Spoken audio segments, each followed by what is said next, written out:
Hello. I was going to say good morning, but good morning, good afternoon, wherever you may be.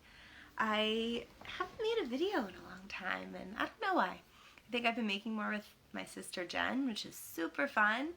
But when I have time by myself, I just get these things I want to say. So here I am.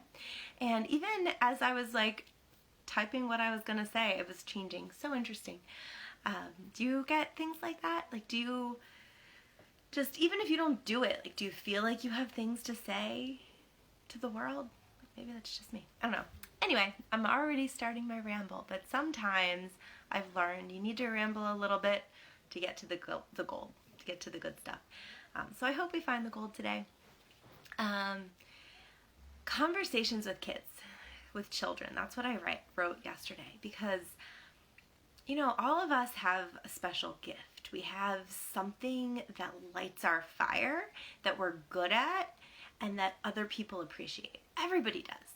And for a lot of us, we don't really pay attention to what that is. We just do the thing we need to do to make money, or we do the thing we need to do to keep all the other balls in our life up and juggling. But I have, especially in recent years, really started to discover what my thing is. And it's conversations with children. One-on-one conversations. Hi, Paula. Hi, Jeanette. One-on-one conversations with children. And I've always known that a little bit. Working in the classroom was always really fun.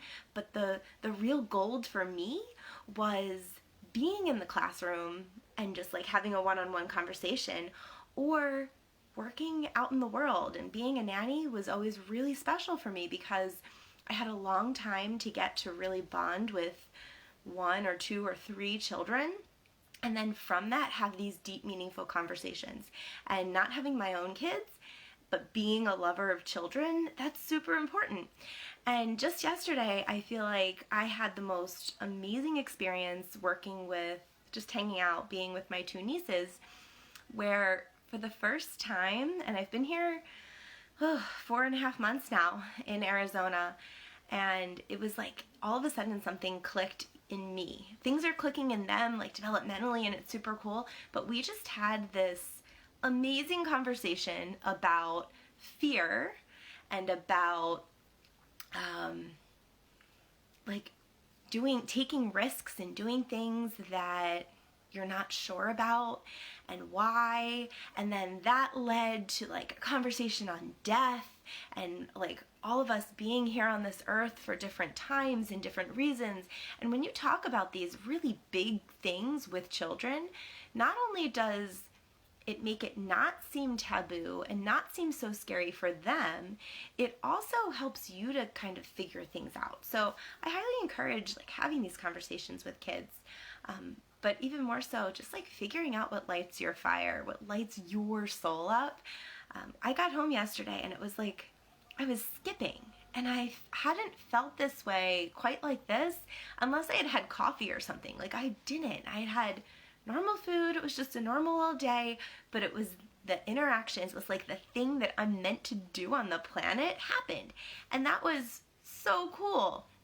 And that hadn't really happened quite like that since I was in Philadelphia with one of the families that I've been with for a really long time and that mean a whole lot. And I have these interactions, and whenever I talk about what my purpose is, it comes back to that for me. And with this one or two particular children, and it happened again. And so I don't know, I really was going to talk about the fear and the death and all of that, and maybe I will later, but I feel even more importantly is just encouraging all of us to really find what lights our fire. And if you don't know where to start with that, send me a message and I could give you some writing prompts or give you some different ideas that might be helpful.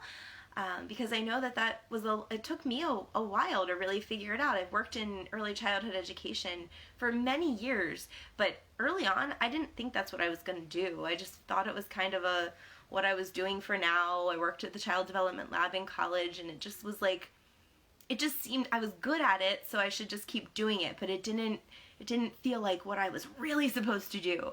And then I actually left my job to like start a bookstore because I went down a whole path of like volunteering at a bookstore so I could learn how to do that, because I felt like I was supposed to be a business owner and like start something big, but I just kept getting pulled back to working with kids.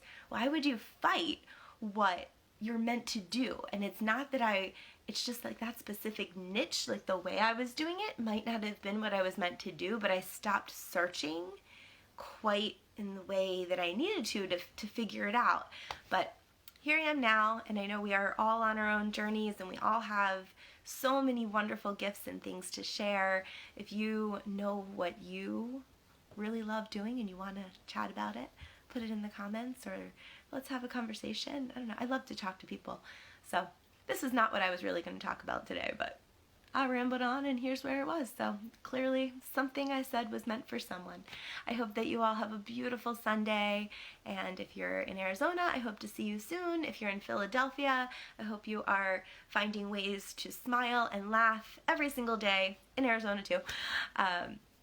But life's a little more difficult in Philadelphia right now, I think. Sending my love to everybody. Mwah, mwah, mwah. Happy today.